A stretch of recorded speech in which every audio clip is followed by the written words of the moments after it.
Selamat pagi, saudara-saudara mahasiswa dimanapun berada. Mudah-mudahan sehat semua. Terima kasih.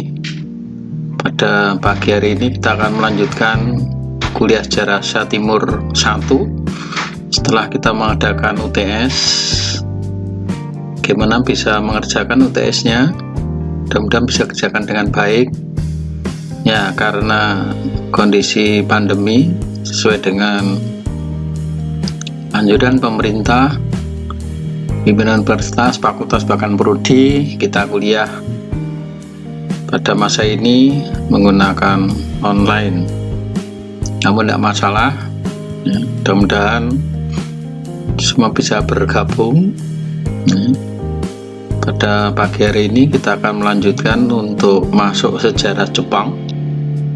Dan sesuai dengan kontrak kuliah, saya akan mengisi terkait dengan Jepang masa kuno.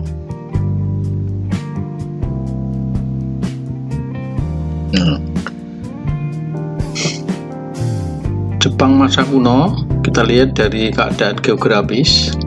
Kita tahu bahwa Jepang adalah negara kepulauan dan luas wilayahnya memang sangat sempit, itu hanya 20/27 luas daratan Cina atau 1/5 luas Indonesia. Dari luas itu hanya sekitar 20% saja untuk pertanian. Nah, ini membawa konsekuensi bahwa kehidupan masyarakat Jepang pada masa kuno itu banyak ke laut. Dengan demikian, sejak zaman kuno, penduduk Jepang terkenal dengan penangkap ikan atau para nelayan yang ulung. Sampai bulan Agustus 1945, itu Jepang menduduki 4 pulau besar, yakni pertama Kepulauan Hokkaido, itu yang paling utara. Pulau ini diduduki oleh bangsa primitif Jepang, yaitu bangsa Ainu yang adalah penduduk asli Jepang. Yang kedua adalah Pulau Honshu yang terbesar, pulau utama Jepang dengan 6 kota besarnya. Yang ketiga adalah Pulau Shikoku, dan keempat adalah Kyushu. Dua pulau ini merupakan pintu gerbang masuknya pengaruh luar. Sampai 1945 juga Jepang masih menduduki Sakhalin dan Formosa. Nah, kalau kita lihat kondisi geografis seperti dalam peta seperti ini. Tadi saya katakan yang paling utara adalah Hokkaido tadi. Ya, disinilah bangsa Ainu, penduduk asli Jepang. Ya, itu ya, mendiami pulau ini. Honshu ini yang paling besar, ya, ada di tengah kepulauan Jepang. Kemudian ini Shikoku dan Kyushu.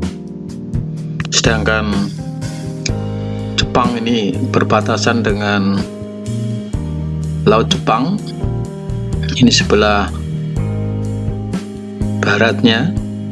Nah, sedangkan sebelah timurnya adalah Samudra Pasifik. Kita berlanjut mengenai penduduk. Penduduk asli Jepang adalah bangsa Ainu, ya, yang mendiami kepulauan Hokkaido. Ya, Pulau Hokkaido itu, menurut arkeologis dan etnografis, ya, bangsa Ainu ini merupakan bangsa penghuni gua atau caveman. Nah, ini hampir sama, ya, pada masa-masa kuno. Saudara tahu, kebanyakan bangsa-bangsa, ya, primitif itu hidupnya di gua, atau mungkin juga dekat pantai, karena di situ adalah merupakan sumber kehidupan.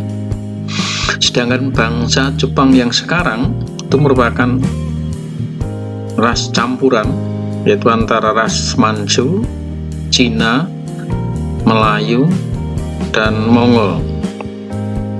Dan sejak masa kuno itu Jepang diperintah oleh kaisar.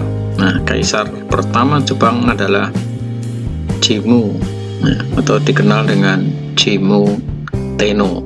Nah, inilah kesamaannya dengan Cina yang sudah kita pelajari, bahwa Cina sejak dinasti Qin juga muncul adanya sistem kekaisaran yang berlangsung sampai awal abad 20.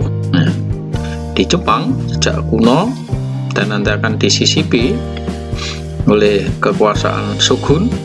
Nah, setelah shogun runtuh, kembali ke kaisar, yaitu terkait dengan Meiji restorasi,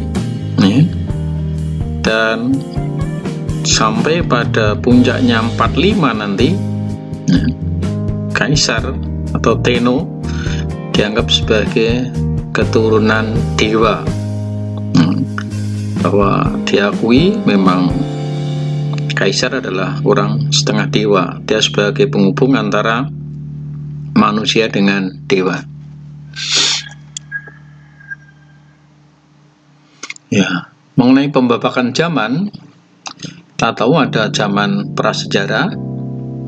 Sebagai zaman kuno itu di Jepang ada zaman Yamato, dan nanti dikenal Yamato State, dan zaman Naro.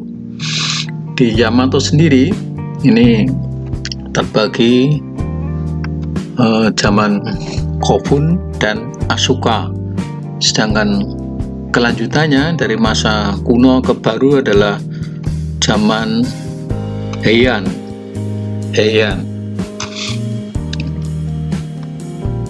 Berlanjut tentang kebudayaan Jepang, kita tahu bahwa sebelum masuknya pengaruh-pengaruh asing, khususnya agama Buddha dari Cina, agama asli Jepang adalah agama Shinto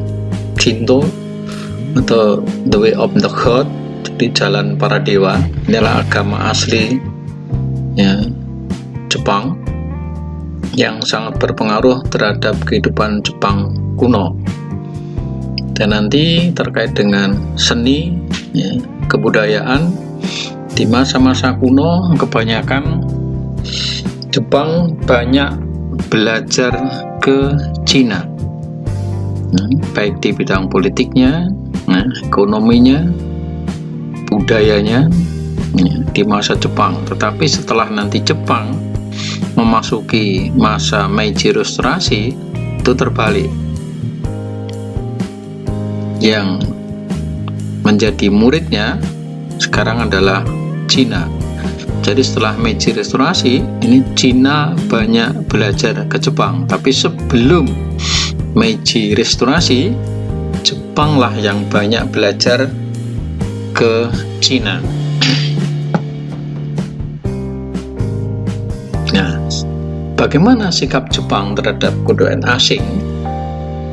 Prinsipnya ada 3 poin. Yang pertama adalah event, yang kedua adopt, yang ketiga adapt. Jadi meniru,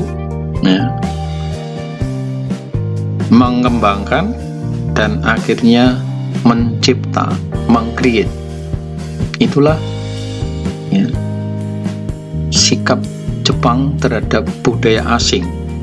Jadi memang bangsa Jepang pada mulanya memang tidak malu-malu sebagai bangsa penciplak, tapi kemudian untuk dalam perkembangannya itu bisa menyesuaikan diri, bahkan akhirnya dia mencipta, sehingga sampai saat ini dalam teknologi di Jepang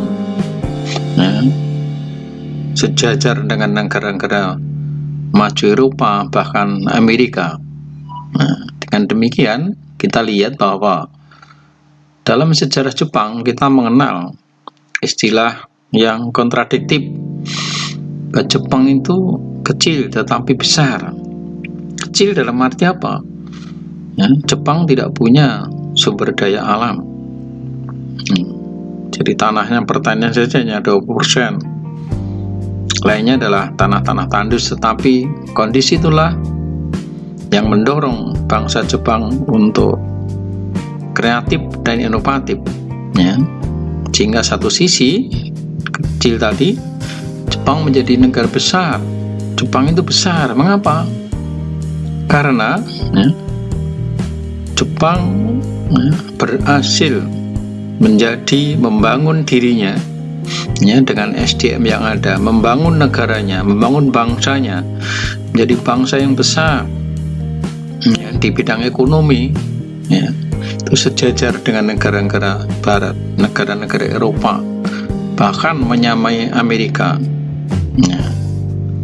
Itulah sebabnya nanti sampai pada PD1, ya, Jepang termasuk the Big Five, ya.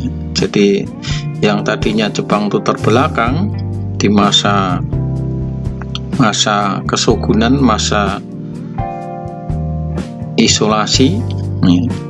Setelah dibangun dengan meja restorasi, Jepang bangkit menjadi negara yang modern dan akhirnya sejajar dengan negara Barat, ya, yang sudah maju, ya, menjadi negara industri. Baik, para mahasiswa, saya kira sementara itu dulu yang bisa saya sampaikan terkait dengan masa Jepang kuno. Saya akan berikan satu tugas, ya. Jadi silahkan bandingkan, ya, apa persamaan dan perbedaan, ya, antara bangsa Jepang dan bangsa Cina. Sementara itu dulu yang bisa saya sampaikan. Saya akhiri, selamat siang, ketemu lagi di lain kesempatan. Terima kasih atas perhatian Anda semua.